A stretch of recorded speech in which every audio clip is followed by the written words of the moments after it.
As stationary engineers, we spend our days in, on, around, and on top of commercial buildings. Which got me to thinking, just how many commercial buildings are there in the U.S.?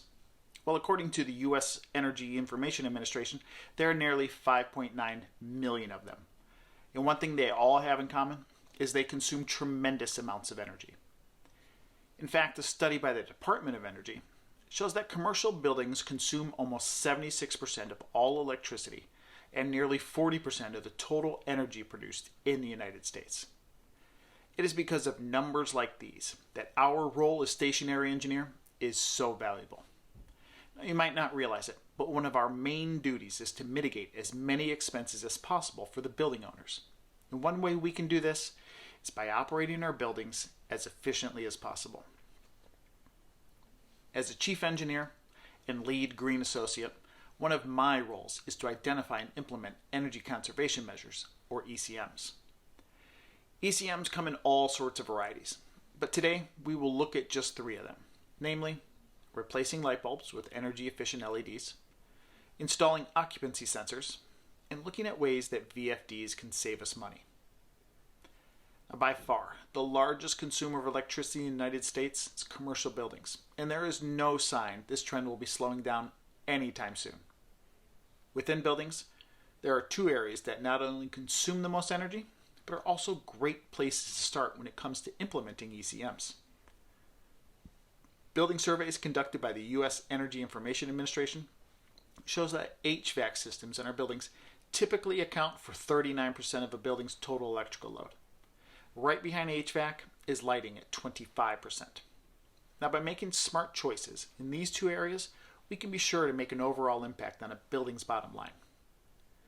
ECMs don't need to be large capital improvement projects for them to be worthwhile either. By simply switching to more energy efficient light bulbs, you would be surprised at the yearly savings you could realize. So just to give a real quick example using real world numbers, I'll use my building as an example. We had almost exactly 5,372 light bulbs in our building, averaging about 60 watts each. Yeah, I counted. So by switching those bulbs to energy efficient 9-watt LEDs, we reduced our electricity consumption for lighting by 85%. And we took our annual kilowatt hours from over 188,000 to just over 20,000 and some change. Also, by doing our research, we were able to secure a rebate for every single bulb purchased, making the deal that much sweeter. After our light bulb project was complete, we also went ahead and installed nearly 100 occupancy sensors. A report published in the year 2000 by the EPA shows we could reduce our electricity waste in those areas by as much as 68%. Now, those first 2 examples were low-hanging fruit that almost any building can undertake and see some savings at the end of the year. But even after those 2 were done, I wasn't satisfied. I started to look at the whole process as a game to see how much improvement we could actually make. I started digging through our commissioning reports and checking set points in our BIS. I began asking, why were they set the way they were set? Can we make any adjustments to them without affecting the operation of our building? Well, after a few weeks of digging and some hard work on the computer, I would soon have my answers. So typically during the building design phase, building systems are designed oversized from the beginning to accommodate any future needs. Things like pumps and fans are sized up to accommodate future expansion or a change in a building's intended use. Now, after analyzing my building's data, I sat down at the computer and began working on the numbers.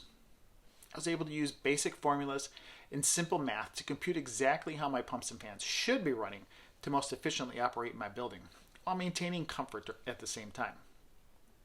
It was during this time that I developed an interactive Excel worksheet where I could input the facts of my building and its multiple systems.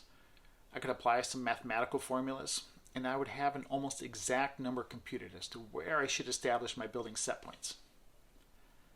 So, by manipulating different parameters on the spreadsheet, I could mimic making real-world adjustments to my building virtually, resulting in different outcomes for different scenarios. Now, where this exercise ultimately led me was to look at how my VFDs were operating.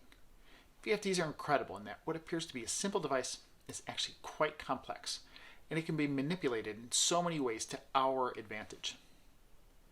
First, VFDs allow for a soft startup of motors rather than hitting with line voltage right on startup, which ultimately puts a lot of strain on the motor's windings. Now, by doing this, you're taking years of service life off a very expensive motor.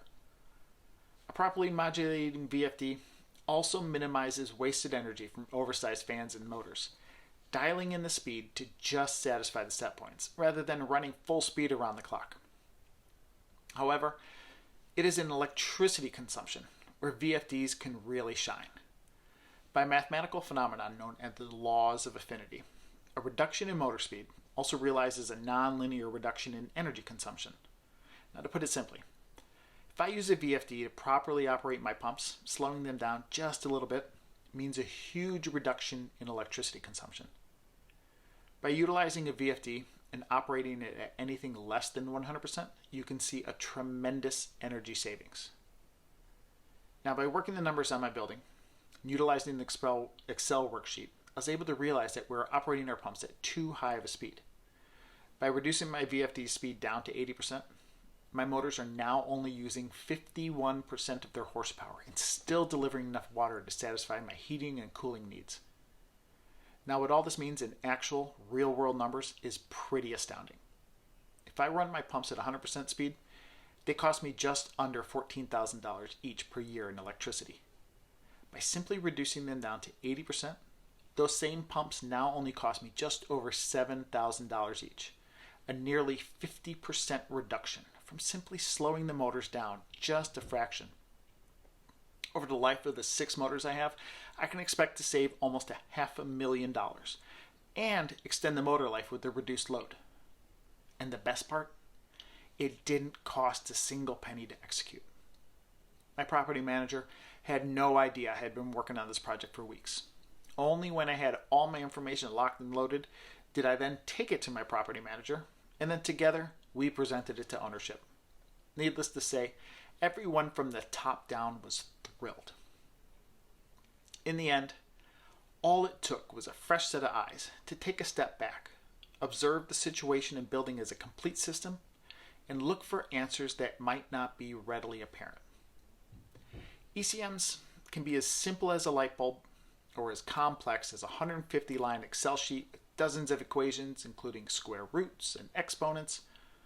But what really matters is that we, as engineers, take the initiative to prove our value every single day. By thinking creatively and taking a holistic approach to what we do as engineers, our skills then become priceless.